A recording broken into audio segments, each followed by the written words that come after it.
Well, hello, good people. Mark Holmes here, and as always, I appreciate each and every one of you guys. You're probably wondering why I'm down here on the ground. One, because I don't have my full-size tripod, and two, because we just got this delivered from Bricks R Us for our brick campaign. This is the first set of bricks. These are, let me say, shout out to the Waynesboro Historic Society because they donated $1,000 for the brick campaign, which paid for all of these bricks right here. And these are the decade stones. Now what we're going to do is, you can see these stones right here, they're not going to be here.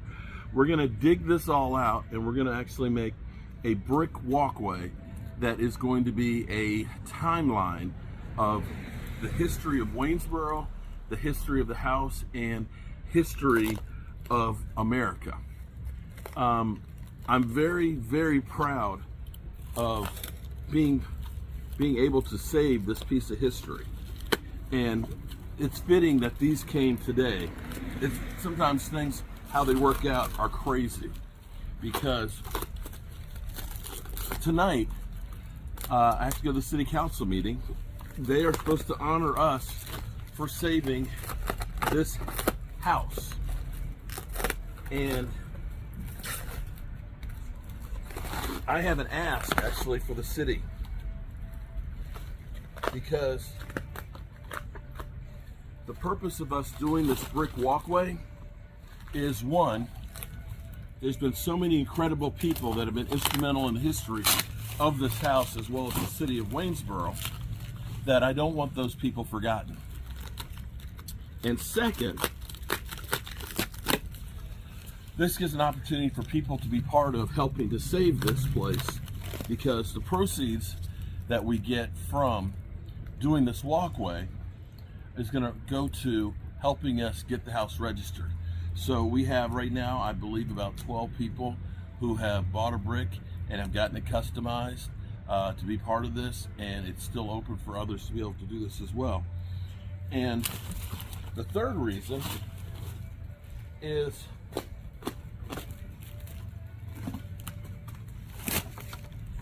at some point, you can't see because the car's in the way there, but on the other side of that car is a cemetery.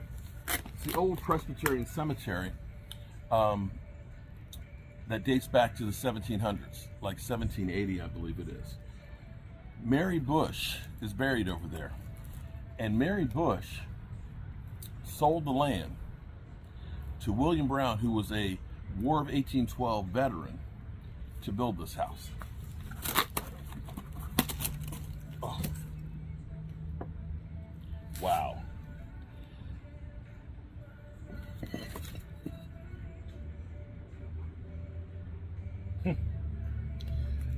So, I'm not sure which, I thought these are the different ones.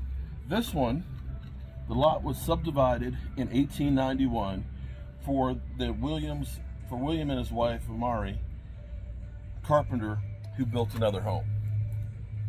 Wow. Look, Randy and Debbie Massey, El Paso, Texas. Shout out to you. So actually, Ronnie Johnson. Actually, I didn't realize that they may have sent more than we thought. Larry Woods Jr., Live, Love, Laugh. Larry Woods, he's got two.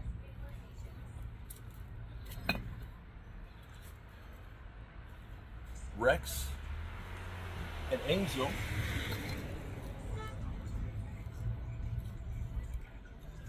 Love one another. Shane and Jenna.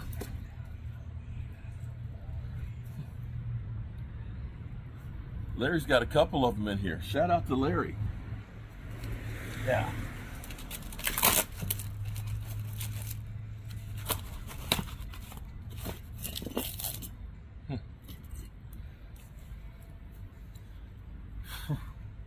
Look at this. So, boom. History of the land was sold right there. So in here,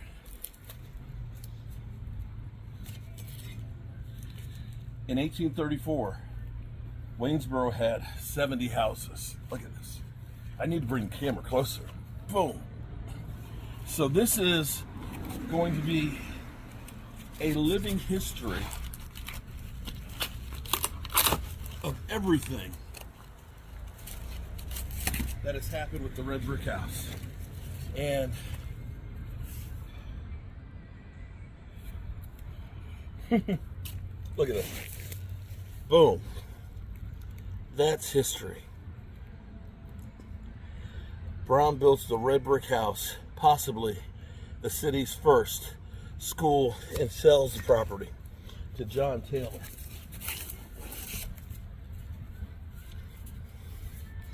Lucy Wright owned the house during the Civil War's Battle of Waynesboro, where it was used as a hospital.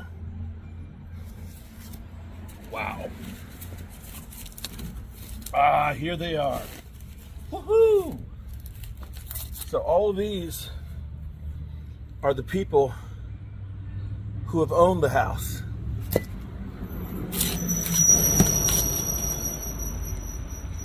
The Arnold family kept the house 49 years. Oh my goodness. And this is the one. Look at this. So here's like the date, 1990. These will go down the center of it, and you'll have significant things that happened during that decade. And this one, this is the most important one. We had so much help. We went to the Waynesboro Historic Society, Rosewald Historic Society, or the people from Rosewald, the Waynesboro History Museum, and many, many others for help with trying to find out what to put on each of these stones to make it that were significant. And when me and Tracy got to 2020, we started thinking, what do we put on that? Because it's only 24. And I said, let's leave 2020 blank. Because the history for this isn't over. The history for this place continues on. And what I want to happen is, at some point I'm going to be like Mary Bush over there. I'll be gone, but I don't want to be forgotten. And I don't want all of the things that have happened with this great house and the great people that have been here forgotten either. The thing about history is, everything that's happened to us is what made us who we are today. That's the good and the bad. And you can't just pick and choose your history. I'm very, very proud of this place. And I'm very, very proud of these. This is going to be a great project, getting this together.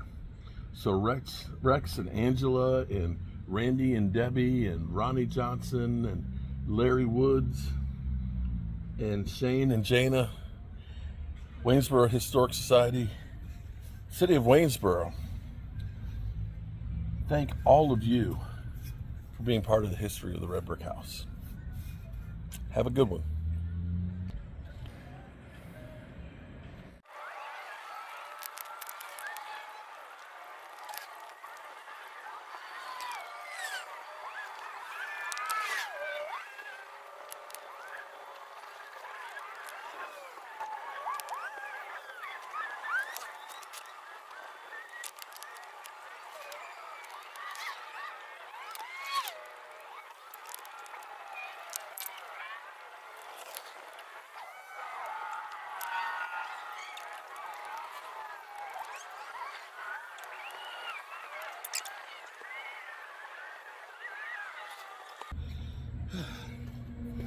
And this one was the first one that came. A petition by Mark Holmes saves the red brick house from its scheduled demolition in 2016.